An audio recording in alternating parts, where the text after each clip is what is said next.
We have a really exciting panel here. Thank you so much for having us. My name's Katie Harbath. I am the founder and CEO of Anchor Change, which basically means I wear a lot of hats working with a bunch of different folks, sort of bridging the worlds between Washington, D.C. And global capitals around the world and the tech industry. I also write a newsletter and I have a podcast on this topic at anchorchange.substack.com. I know some of you are subscribers. Thank you for that. And prior to that, I worked 10 years at Facebook, building the teams that worked with politicians and governments on how to use the platform, as well as coordinated all the companies' work on global elections. And then I got my start in DC working in Republican digital politics. So kind of have experience across a breadth of stuff. And we're here today to talk about one of my favorite topics, which is AI, and talking about governing AI. I've been joined by a fantastic panel, Alissa, Matt, and Spence, to talk about this. But to set the scene a little bit, I was in San Francisco last week, actually. And one of the things that really struck me in my conversations there, as well as watching the coverage of what's happening here in DC, is if you're here in DC, you kind of feel like Silicon Valley has invaded DC. You're seeing a lot, you're seeing Mark Zuckerberg buying a house here, Bezos is here, you're seeing a lot of activity. But when I was talking to some of the more smaller and mid-sized companies in San Francisco, they weren't paying as much attention to what was happening here in DC. In fact, I was having some meetings on Monday and folks didn't even know the Take It Down Act was going to be passed. And so I think there's a lot more bridging that we need to be doing between these two worlds. And we're seeing AI, pop up by every company is thinking about AI. You not only have the companies specifically formed to do so, like OpenAI or Anthropic, but you obviously have traditional companies like Microsoft, Google, Meta, X. AI is being encompassed everywhere. I am using it more and more every single day in my work. It's making me more productive and giving me more time, especially as an independent consultant. That's huge for me to be able to better streamline all of the work that we are doing. But there's obviously a lot of questions about how we do this with the proper safeguards, how we do this to also encourage innovation, and what all of that will look like. And so I'm really excited to have this panel here to have this conversation with all of you. And I'm going to let each of them introduce themselves and also share a little bit about their work in this space, and then we'll go into the conversation. So Alissa, I'll kick it over to you. Sure, thank you so much, and huge thanks to the R Street team for putting together this incredible event and for allowing me to join you all. My name is Alissa Cooper, and I'm the Executive Director of the Knight-Georgetown Institute, KGI, which is what I now say a relatively new center, started last year. We're a nonpartisan institute based at Georgetown University, dedicated to connecting independent research with technology policy and design, with a focus on the online information environment. So what we do is we look across many different bodies of cross-disciplinary research from a variety of different angles and perspectives, think about how we can bring those together, synthesize them, translate them, and make them actionable for policy and industry decision makers. When we think about the online information environment, there's now a rather mature body of this work. Some of it comes from academia, some of it comes from civil society, from journalists, from practitioners and others. And what we try to do is be the bridge that brings it all together and turns it into something that a busy policymaker, a busy executive, a busy decision maker can make sense of and can use to inform their thinking about the panoply of different issues before them and before all of us related to the online information ecosystem. Before I came to Georgetown, I spent my prior 10 years working in the tech industry at Cisco Systems, and I have something of a technical background. I was an engineer and an executive there. I consider myself an old school internet person, so I've spent about 18 years working on building communications protocols that we use to make the internet work, and have seen multiple different generations of networked technologies develop and be deployed, and in some cases die, before we got to this AI revolution. So that experience definitely colors my thinking on this topic. And it also sort of leads me to my fundamental starting place when I think about AI is always that, governing AI, when you think of it at that high level, it's kind of like governing math. Would you govern math? Is math a thing that we would think about sort of regulating, math qua math? And the answer is no. That doesn't make any sense if you take a step back and think about it. So for me, the best way to reason about AI is to reason about it in context, as applied. It's a tool that is applied in now an exploding array of sectors and applications. And so at KGI, that's the way that we are processing and thinking about AI, is in context in particular applications, and specifically as they relate to the systems, markets, products, and services that comprise the online information ecosystem. So at KGI, we have essentially two areas of focus. One is around platform governance, and the other one is around competition in tech. And on the platform governance side, we've been quite focused on design-based approaches to governance. We had an amazing setup panel today talking about discourse, both online and offline, political and cultural. And I think what we can take as technology people from the experience of the last 10 years is that if we're talking about content moderation, we're in an unwinnable war. There are aspects of that debate that people of different views will never agree on, and there's been a lot of effort and energy put into those debates that has not yielded much in terms of value to the public, to citizens and consumers. So when we think about design, it's a way to go upstream from those debates, to look at the fundamentals of how online platforms and services are designed, not which content they're leaving up and taking down, but how they are architected to produce the kinds of dynamics that Emily and Eli spoke about so eloquently. And on that account, we recently published a major report called Better Feeds, Algorithms That Put People First, which is specifically looking at algorithmic recommendation systems that permeate social media, search, e-commerce, and many other services. And hopefully we'll have more time to talk about that today. On the competition side, we are particularly focused at the moment on search. Searching is obviously an incredibly important behavior for information seeking online. We all do it, as do basically all of the billions of internet users out there. And so thinking about how do we rectify some of the concentration of power related to online search has been key for us. And will relate directly to what we're talking about with respect to AI. The last thing I'll say, and then turn over to Matt and Spence, is that as an institute with a research focus and a cross-disciplinary focus, we also really like to look at what can we learn cross-jurisdictionally. So we think a lot about, we're sitting here in DC, maybe the policy levers that we have in DC are not the ones that we necessarily would ideally want to have, but what can we learn from what's happening in the European Union, in the UK, at the state level, in the courts, and so on.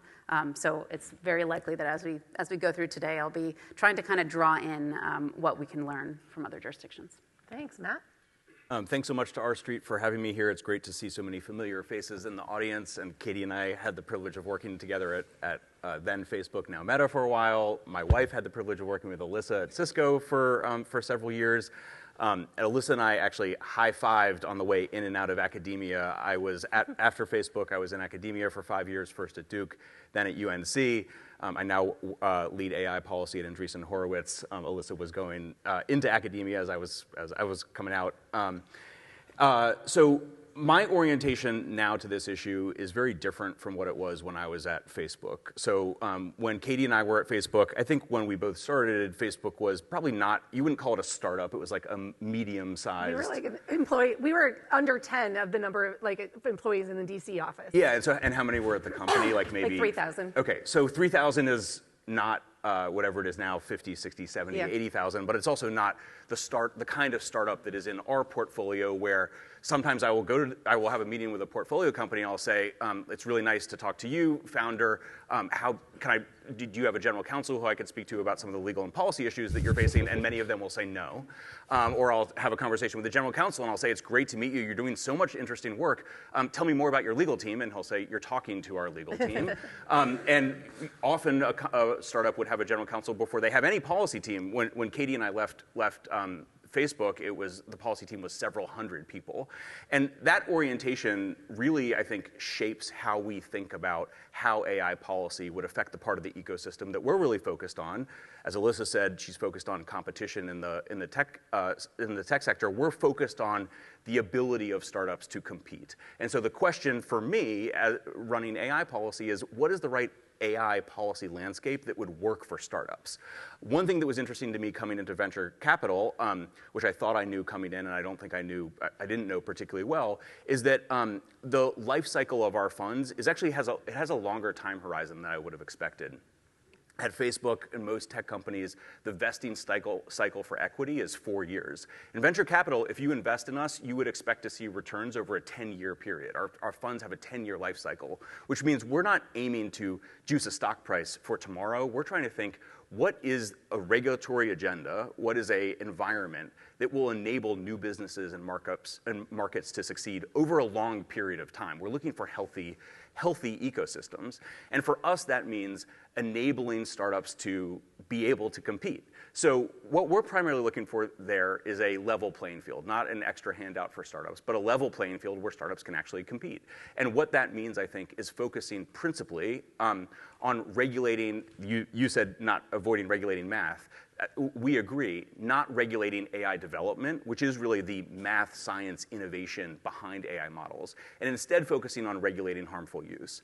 I haven't looked at all the various different policy proposals on the Hill or at the state level and categorized them based on what the focus on regulating development versus regulating use, but I think the focus on regulating development is probably like 80+%. A huge percentage of the regulatory proposals that have been introduced are, how can we create processes that a developer would need to go through prior to building a model or in the process of building a model, sometimes prior to release of a model. And when you have a multi-100-person policy team or multi-1,000-person legal team, you can figure out how to navigate those compliance burdens. It's maybe is not much of a hardship to conduct an impact assessment. On the other hand, if you're a company with a founder and 2 engineers and you're trying to compete with the large AI developers, you're trying to get a product to market, you're trying to figure out, in a world with already high barriers to entry, data, compute costs, it is extremely challenging to figure out how to navigate those regulatory burdens, and we think that makes it harder for startups to compete. So the question then is, well, should we do nothing? Should we just sit on our hands because regulating AI model development would be bad for competition? And our perspective is that if you're looking at creating a healthy market over a 10-year period, you can't just sit on your hands because people want to be able to use technology that's not just interesting and innovative, but also safe and where they feel like they understand understand how our product works and that they can use it responsibly.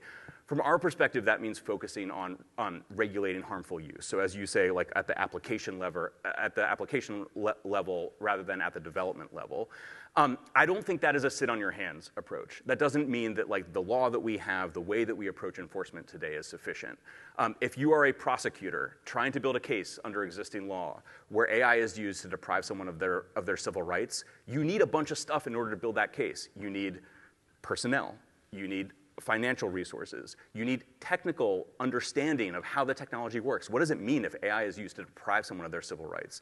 So I think there is an active posture that we need to take around regulating harmful use to ensure that laws like civil rights laws and unfair and deceptive trade practices law, antitrust law, state and federal criminal law can actually be enforced. And if we put the emphasis on regulating harmful use, which is oriented, I think, sort of by definition around consumer protection, like let's strengthen the application of unfair and deceptive trade practices law.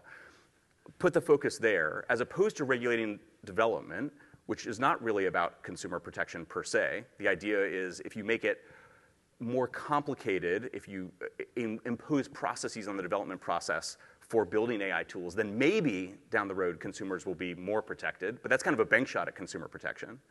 If you put the focus on harmful use rather than regulating AI model development, you will protect consumers more effectively and leave room for startups to compete. Thanks, Matt. Spence? Hi, yeah, thank you. Spence Purnell, Senior Fellow of Technology and Innovation here at R Street. Coming out of undergraduate, I went and worked directly at a startup in Sarasota, Florida for a year. I then really missed social science and political science, so I went back to graduate school and got my MPA. But during that time, I also started and founded my own technology company, not quite as successful as Facebook or Google. We didn't quite get there, but it was a super valuable experience to do that. And then I've been in the think tank industry for the last 12 years of my life, working throughout that whole time. And I've always been thinking about technology, but in my current role, I'm really focusing on the intersection between public policy and the information landscape generally. And so I tend to think of AI as just one of these tools, right? Like there's information being exchanged and generated everywhere. And I think AI doesn't represent a fundamental change in technology. While it is revolutionary and it will revolutionize a lot of industries, I think this framework of thinking as something fundamentally different, kind of like Alissa was saying, it's still just math, it's still just prediction. So that's kind of how I look at it. And I would say I maybe balance the perspective, very concerned about the compliance burden on startups as well. But I think we also have to think about our flagship companies and the American industry and international competitiveness as well. And so what some of these laws might do to some of our larger companies matters very much as well.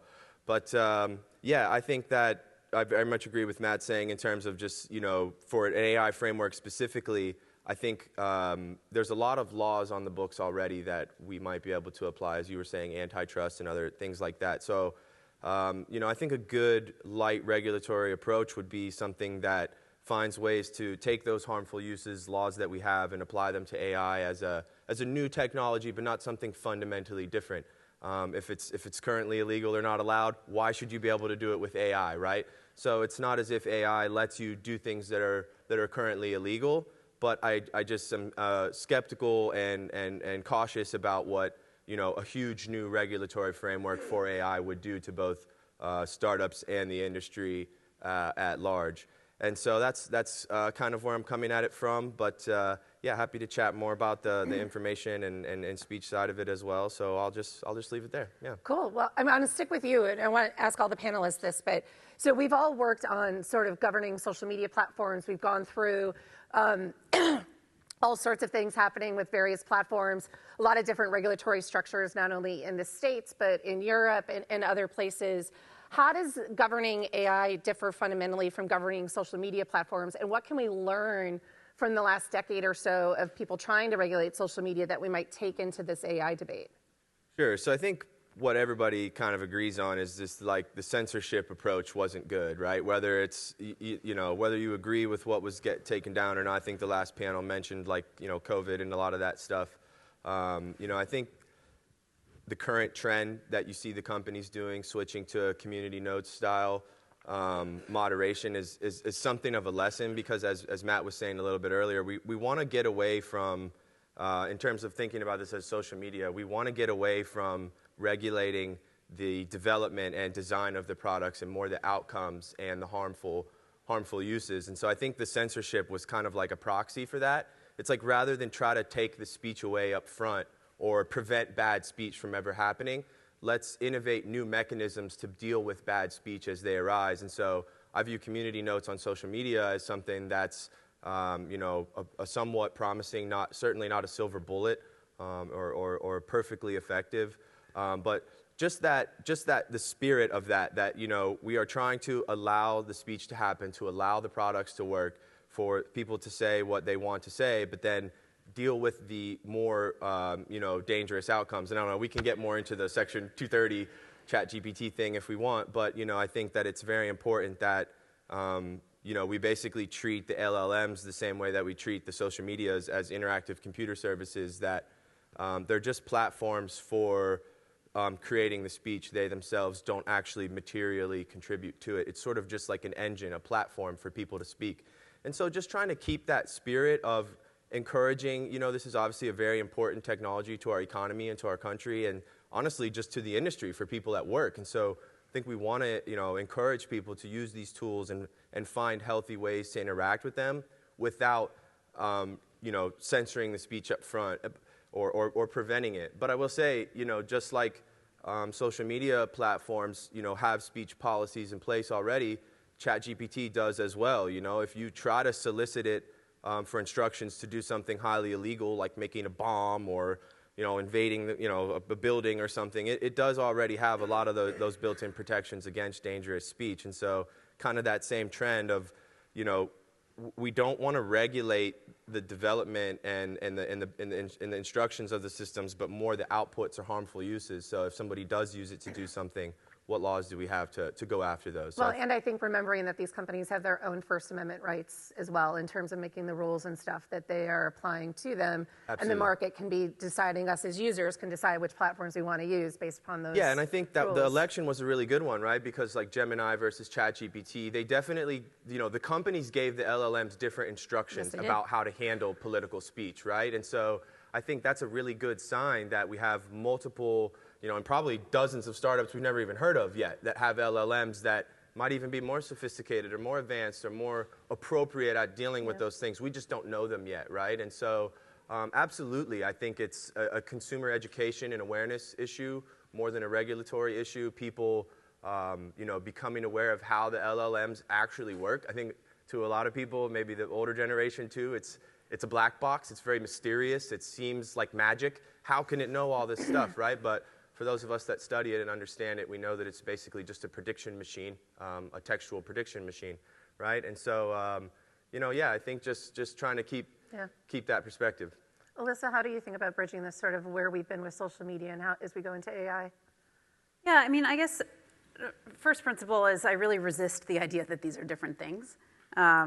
So I think if you look at time spent, by far, the AI systems that Americans spend the most time with on a daily basis and cumulatively over the last decade are the AI systems that power social media. Mm-hmm. So on average, we're spending 2 to 3 hours a day on social media every day. And the engines that are delivering the content to you, the ads to you, the accounts that you should be friends with, the groups that you should join, those are comprised of dozens and dozens of machine learning models that are all tuned to try to predict which content you're going to engage with the most. So these systems are not really so separate as they seem. Obviously, some of them are generative and some of them are predictive. But the technology has a lot of kind of symbiosis behind it. We're also now seeing the direct integration of generative AI into social products. So Meta AI has nearly 1 billion monthly active users. And why is that the case? That's because it's integrated into WhatsApp, and WhatsApp has 3 billion monthly active users. So you can get to scale very quickly when you integrate a generative AI product into a social product. Obviously, X has merged with XAI. We're seeing this kind of up and down the stack. We're seeing this companionship aspect of AI also being integrated with social media and the different facets of the technology being developed in order to make that more real. So now we have AI that has stronger memory capabilities. It's more personalized. Emotional intelligence is being baked in. So all of these are really kind of social aspects of technology that are just really starting to blur that boundary even more significantly. And we have evidence, which is, I think, wholly unsurprising to people like Katie and Matt who have worked in these roles, evidence from Anthropic last week that we have malicious actors who are using Claude to orchestrate propaganda campaigns on social media and using the LLM to direct an army of inauthentic accounts to spread propaganda. So it's like just completely unsurprising that as we see these things merge, we see the same trends appear over and over. As I mentioned in my intro, what this leads us towards, and when we kind of like look out at what research we have that can inform the policy conversation, it really leads us towards these design-based questions. And so we looked very specifically at algorithmic recommender systems in social media in this Better Feeds work. And the idea of the Better Feeds work is to provide a roadmap for both platforms and policymakers who want to put users at the center of the design of these systems, who want to think about what is in the user's long-term interest when engaging with these systems. If we think about social media today, it's quite tuned to our impulsive preferences. What's going to make you click? What's going to make you dwell? What's going to make you reshare? These are tuned to our sort of impulsive, short-term, kind of effortless or automatic part of the brain. There's another way to think about these, which would be more about our long-term preferences, when we're being more deliberative, when we're writing a long comment, as Eli said, when we're just reading, right? When we're thinking more in a long-term deliberative direction. The platforms do gather some data about our deliberative preferences, but there's a much higher volume of clicking and liking and resharing data than there is of data about our deliberative preferences.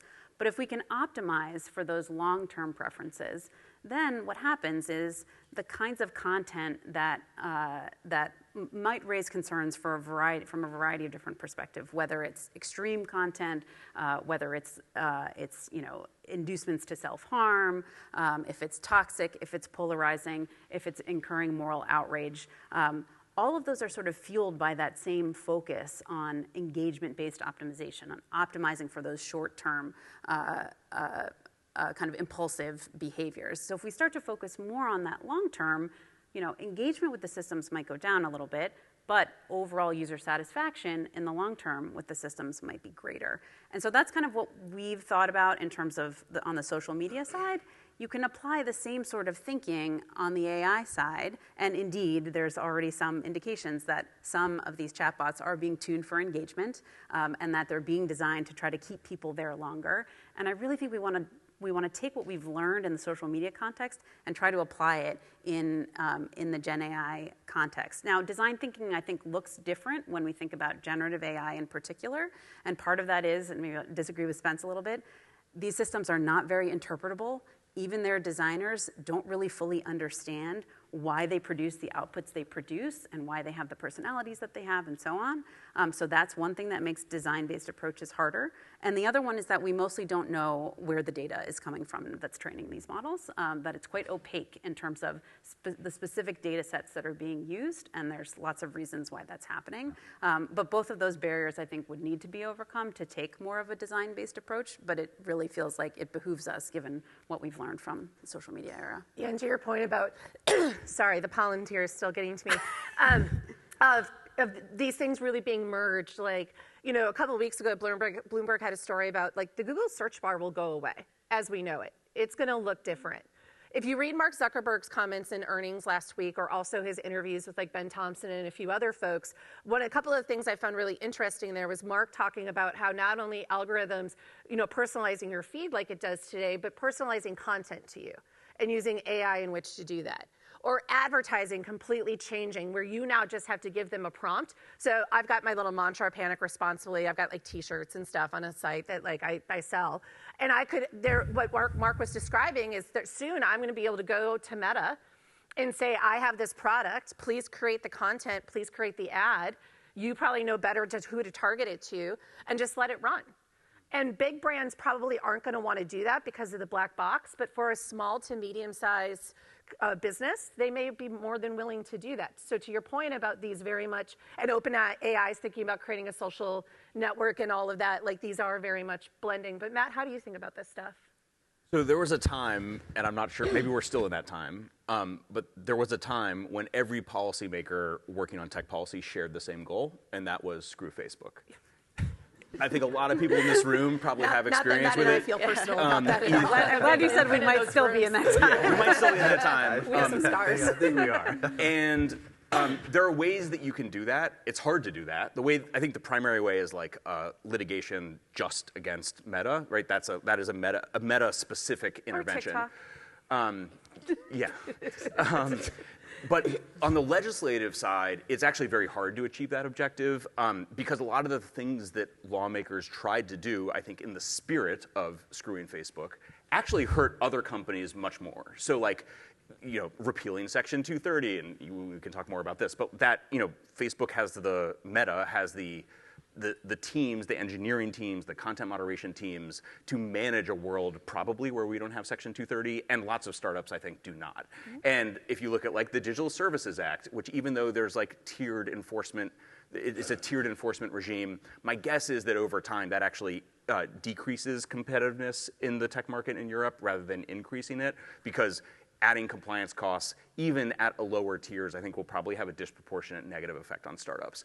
And so I think one of the takeaways from the social media world is to be really thoughtful about the costs and benefits of various different regulatory regimes, and to be particularly cognizant of the impact on smaller tech companies, because a motivation just to address certain issues will often have unintended consequences in terms of the competitiveness of the market overall.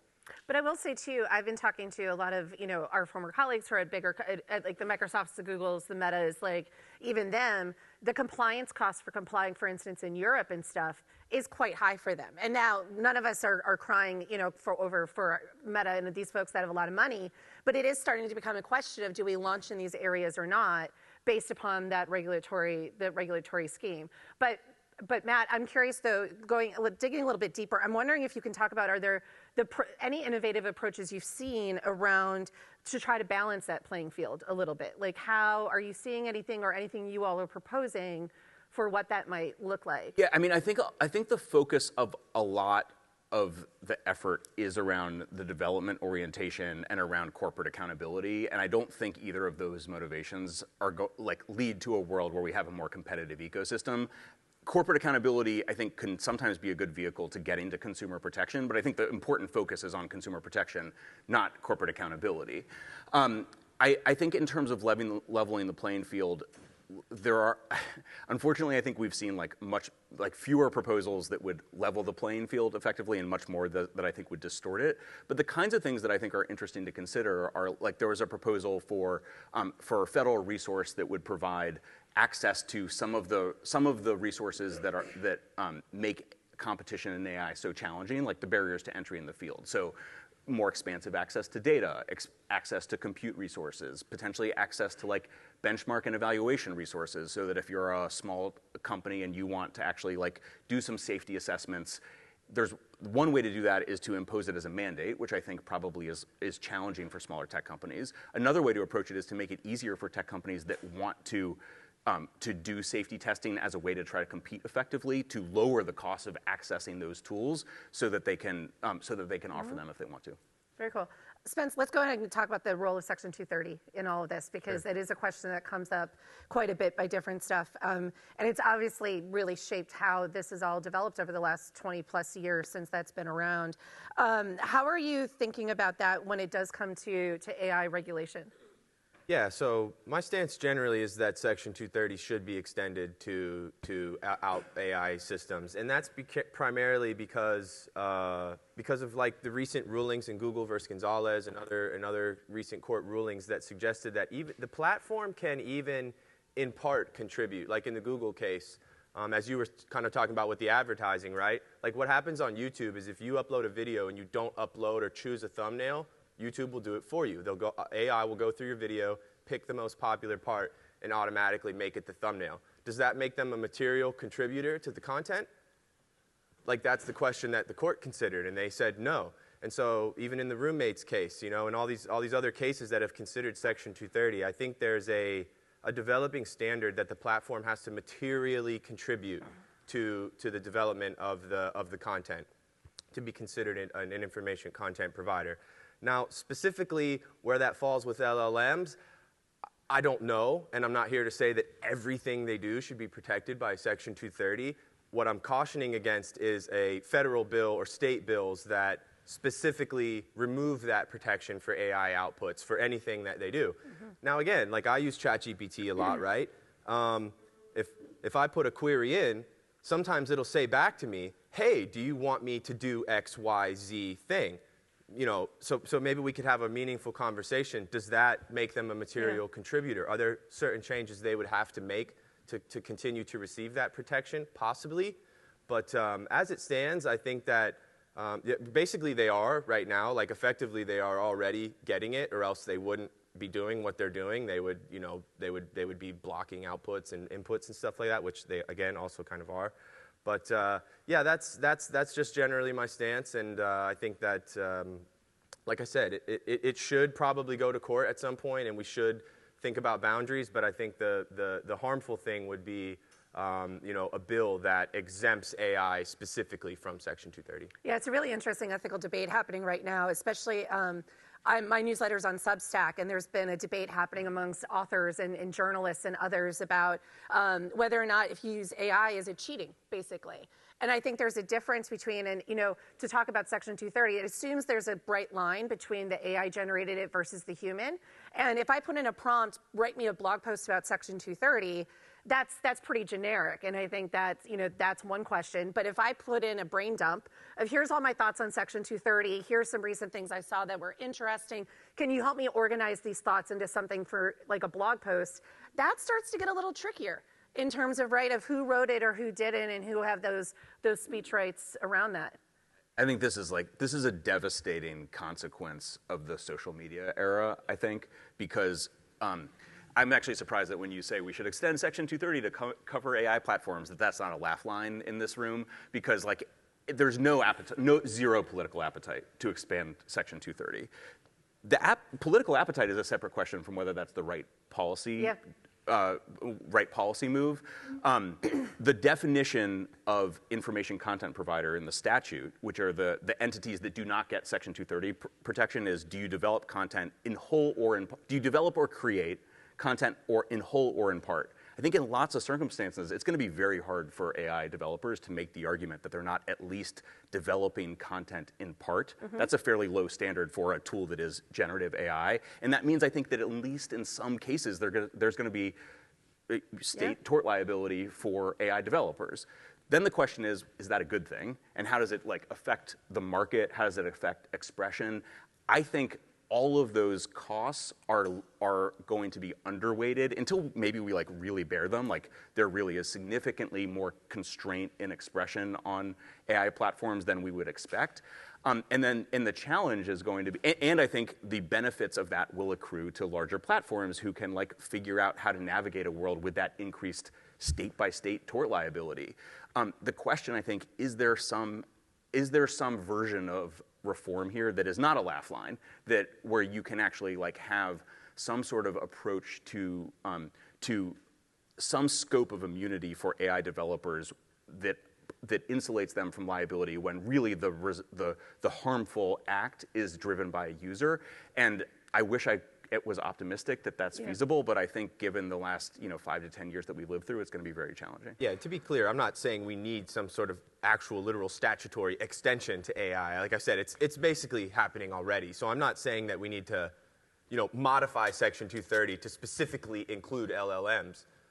But your point about It's being litigated. It's being actively litigated. Right. So, it's already being. It's being litigated, but I think it's a situation. It is an uphill, depending on whether you think this is a good thing. If you hate Section 230, we're in a good world with respect to AI developers. I don't disagree about that. It's an uphill. No, but yeah, it is uphill. Absolutely. It's uphill for a bunch of reasons, and one of the reasons is that Section 230 was designed to make the development of tech platforms a national issue. We had a national interest in creating a certain approach to technology, taking it away from a state-by-state, doing it on a state-by-state basis, and doing it on a judge-by-judge basis, and taking platforms out of the litigation process early on, right? So you don't have startups, because of Section 230, which is essentially a procedural mechanism as much as a substantive one, startups don't have to litigate deep into cases in order to win them. That has enormous benefits, and including that it reduces the risk of one judge in one jurisdiction having an adverse determination that is going to result in a major impact on the industry. We don't have that, which means I think it's very likely that you'll have some judges holding AI platforms liable in some cases. As soon as that happens a little bit, as we all know from the work that we did at companies, legal teams are inserting themselves into product development in a very different way. Yeah. I want to go into another hot button topic, which is copyright and data. And Alissa, you talked about us not knowing necessarily what data is being used as part of this. I don't know if you can talk about that a little bit. But then, Matt, I'm pretty sure Andreessen and Horowitz did a comment to the White House as part of the AI action plan. There's been 10,000 comments that have been submitted. I looked at a lot of the company ones, and copyright was a big question, was a big thing that many of the companies touched on, but as did publishers and others. And there's already a fight, but there's a continuing brewing fight here in argument. Maybe fight's the wrong word, but argument that's going to going to be having and debate that's going to be had about what is actually fair use and what is not, and what can these folks use. So I don't know, Alissa, if you want to start with maybe just a bit about, from a researcher perspective and understanding some of this, and then we go Matt and Spence. Yeah, so I mean, this one really takes me back to my old school internet days. So the lens through which I've looked at this the most thus far, which is not in any great depth, has been around what's happening with crawling. So historically on the web, we had, to call back to the first panel today, we had a norm. And this norm goes back 30 years to 1994. Where if you were the owner of a website, you could put this little text file in the index of your website. It's called robots.txt, and it was a directive. It expressed to any search engine that might be crawling your website in order to put it in their database what your preferences were about whether you wanted your website to be crawled or not for that purpose. And this was, what it reflected was an alignment of incentives. A search engine wants to be able to crawl the whole web and put all of the web pages in their index so that when a user comes and searches for a page, they turn up the most relevant results. And if you're a website and you want your website to be discovered and you want people to come to your website, then you want that search engine to crawl it and index it for the same reason. So it's like a really nice alignment of incentives. And there was this little technical mechanism called robots.txt that grew out of, it was like an idea that somebody on the internet had to do. It sort of became a widespread norm, and then eventually, many, many years later, the sort of protocol that the crawlers and the sites use to exchange this information was standardized, only like 5 or 7 years ago. What has happened with AI is that the incentives have become totally misaligned, and so now the sort of first generation of these chatbots used this crawling infrastructure to crawl the web. They all got all the websites, indexed them, fed them into the training for these models, and now use them as the basis to spit out outputs when users visit the chatbots. But are we linking back to those websites? Are we providing a validated and true representation of what is the actual headline of a news article that we're indexing? Are we driving traffic back to those websites? In some cases, yes. Some chatbot outputs and some of the AI products will link back to certain sources. But it's nothing like it was in the days before we had LLMs, when it was all just about search, and we had this huge, what was called SEO, search engine optimization industry, that grew up around the idea that if the search engine could find your website, then more people would come to your website. If the chatbot can find your website, it is completely unclear whether more people will come to your website. And in fact, the chatbot might misrepresent what your website actually says, even if they do link back to it. And so there's an effort afoot in the tech industry to try to figure out how to evolve that little technical mechanism, robots.txt, in order to provide a richer set of preferences that websites can express about whether they want to be crawled. And the reason that's happening is because all of a sudden, many, many websites, including like large news publishers all the way on down, have changed what their robots.txt website, their robots.txt file says in order to block these crawlers from accessing their sites, including some of the crawlers of the major LLM companies, and in some cases even Google, because people are afraid that their content will be used in Gemini because it was indexed for Google search. And so there's a great paper out there called The Crisis, I think it's called The Crisis of Consent.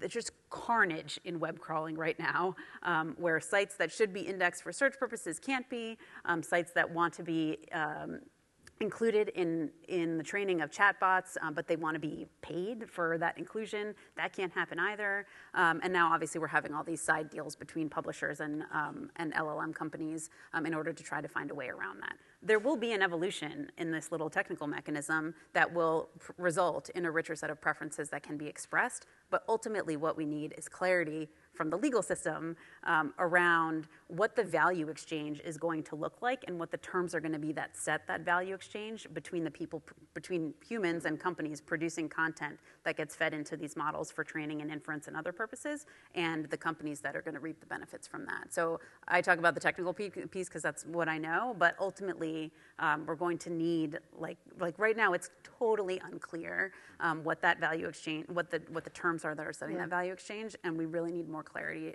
in order for any of this to work out for people who publish things on the web. Matt, how do you guys think about this? This is an existential issue. So my understanding from the legal side and the technical side is if training AI models is not deemed to be, using publicly available copyrighted work to train AI models is not deemed to at least be fair use, that AI training is essentially over. There are people who suggest that licensing is an option, that if OpenAI just reaches a licensing deal with the New York Times, the Wall Street Journal, et cetera, that they'll have the content that they need to train their models, and that's not accurate. You need trillions of data points, not like a few. And so our understanding is that even for large model developers, it's not feasible. For small model developers, they're not going to be able to go around and do licensing deals. So that is extremely challenging. I think there's also an additional question. I should say, like our view of the equities on fair use is that it's pretty clear that training an AI model on publicly available copyrighted work is fair use. It's like, I think, sort of the definition of transformative, to the extent that that an AI model is spitting out underlying data verbatim. That's not actually what it's intended to do. That is not a well-performing model. That there's a concept for that called overfit.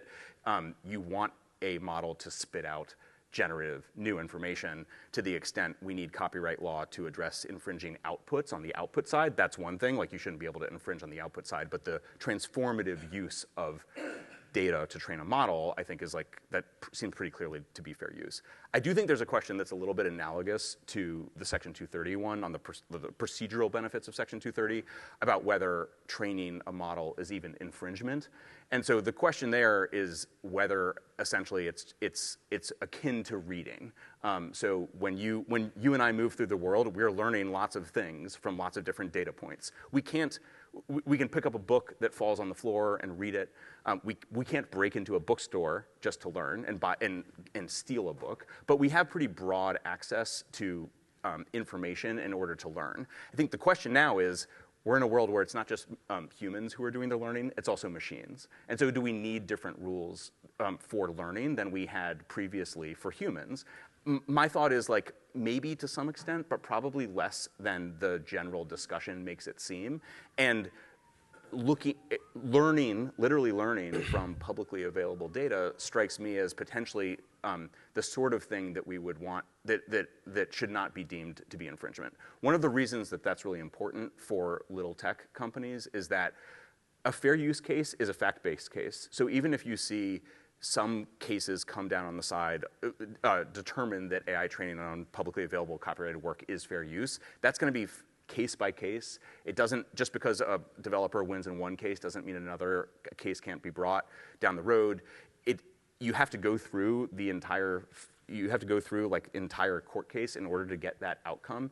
If it's determined that it's not infringement to begin with, smaller developers will be able to exit those cases more quickly, and I think that will be important in terms of their ability to focus on product development and monetization as opposed to legal fees. Well, and I think all three of you, and a lot of what we're talking about here, when we're talking about governing AI, it's not just legal regulation, right? Alissa, you talked about norms, there's markets, there's a lot of different levers that can get pulled in terms of as we determine where all this goes. Spence, how do you think about this, the copyright side? Yeah. So I would agree that I think it falls under fair use, definitely. And Alissa's point is really good. I think what's really needs to happen is a technological innovation, something that like a new text file that can more effectively communicate with LLMs, SEOs, whatever websites want to crawl, and folks can figure out what they want to do with their own content.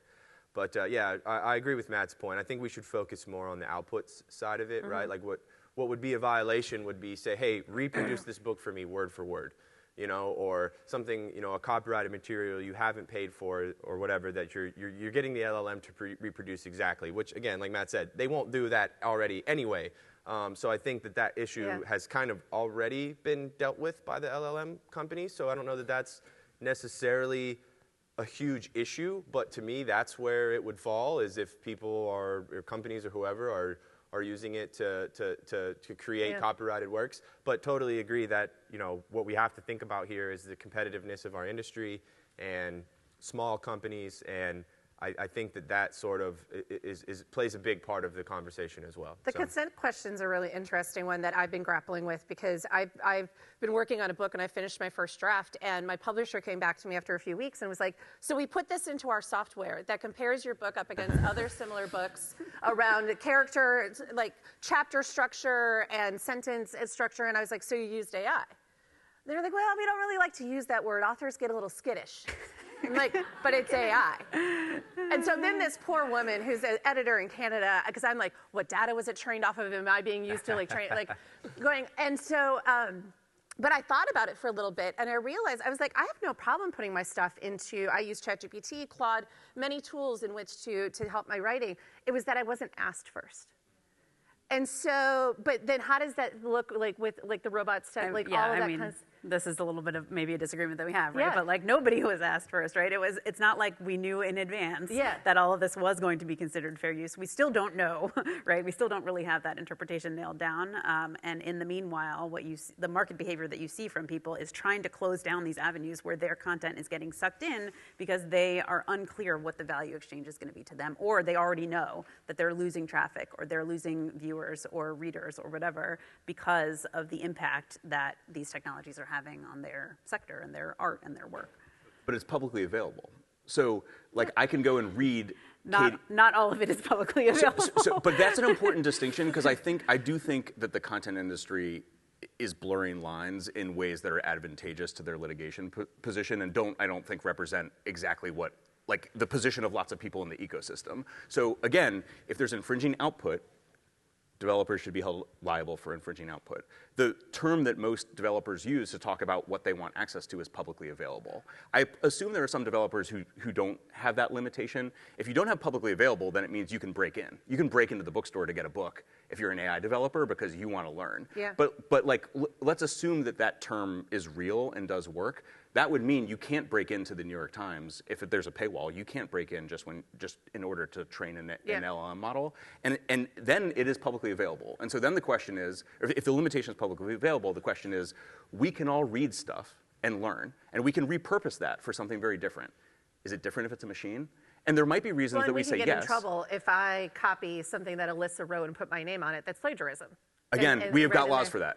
Like, that's not right. So that's not the question, right? The question is, when you learn from it and repurpose it, is it different? And these are the different types of questions that like we're having to apply now, right? In thinking about this, that we just don't.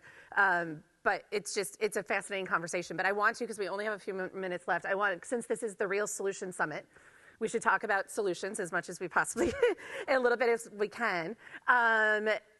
Alissa, if it's okay, I want to start with you of just sort of, where are you seeing right now? Can I start the last one? I think someone else should be. Okay, that's right. Yeah, that's totally fine. I'm trying to be fair and keep in my brain of who I asked first and everything, so it's totally fine. I think it's Spence's turn. Yeah, okay. Spence, we'll start with you first. What sort of regulations or solutions are you keeping an eye on right now that you think have some of the most promise around AI without sacrificing innovation? That's a tough question. I mean, we're not asking you for the silver bullet. Like, just Sure. like some of That's the good. things you're like, you like the most. Yeah. Yeah, I wouldn't say necessarily that I like the most, but, and again, I don't know that these are necessarily good, but I think a good trend that I saw, especially in the state laws, was an initial reaction to the whole deep fakes and generative AI thing was to try and like ban it during elections and to just shut down the use of these technologies like around sensitive issues or around political topics. And I think I saw a shift more towards like disclosure and transparency. And so I think that those are obviously preferable to more heavy-handed approaches that shut down the use of the technology or again, consumer benefit that limit consumer benefits. I think that if the LLMs, privately want to decide that they don't want it to talk about politics or whatever, that's their decision. But I think a bad policy decision would be to intervene and make those decisions for them. And so I think that a positive trend that I saw that I like is that we're focusing more on disclosure on the use of AI or transparency about how AI is used in certain decision-making processes or content creation processes. Again, not necessarily advocating for all of these laws as positive developments for the industry generally, but I think that, recognizing how important this technology is to our economy, our national economy, I think those are positive trends. And so maybe those aren't like silver bullets or super impactful, but at least moving to an arena where it's more about learning and disclosing and being transparent with how the technology is used. Very cool. Matt? Agree on the value of transparency. We actually put out a piece last week proposing an idea called AI model facts, and some of that is in response to various different transparency proposals at the state and federal level that I think are probably unconstitutional. So the First Amendment guidance on where the government can compel a private entity to make disclosures is actually fairly narrow. Laws are more likely to be held to be unconstitutional if the information they're requiring to be disclosed is not factual or is controversial or could be unduly burdensome. I think lots of the proposals fail to check each of those boxes. Like there are 2 Ninth Circuit cases recently about what companies would be required to disclose that suggest, I think, that like impact assessments related to issues like bias or discrimination, for instance, it's probably going to be very hard to survive a First Amendment challenge. Who knows, but I think it's probably hard to survive. The question then is, what does the First Amendment permit? And also, could you have required disclosures that are actually useful for consumers? And so the way that we thought about it is this idea called AI model facts, and the kinds of things that we think could be required to be disclosed would be things like knowledge cutoff date, which is essentially what's the last date for the corpus of training data in a model, which is, I don't think I've seen in any transparency proposal that would be required, but it has a lot of utility for consumers. I made this point to someone who had just published a book. I made it last week, and he had published the book in March, and he was like, watch, I will ask ChatGPT a question about my book, and it will regurgitate information about it. But ChatGPT didn't know about his book because the corpus of training data ended before his book was published, so it didn't know that it had been published. I think that's the kind of thing that's actually really useful for someone to know. There are probably like more important questions than that one, where the knowledge cutoff date would really shape a user's experience and shape how they would weight the response, the output that they get from an LLM. And I think that probably is factual information. It's not controversial, and I don't think it's unduly burdensome for startups to produce it. Alissa? I mean, just since we didn't get more time to talk about it, I think the one that I'll go with, which is definitely not a silver bullet, is rigorous enforcement of the antitrust laws at both the federal and state level, including state laws against unfair methods of competition. And the reason that's so important as we think about kind of newer and nascent industries gets back to my very first point, which is that these technologies are really tied together.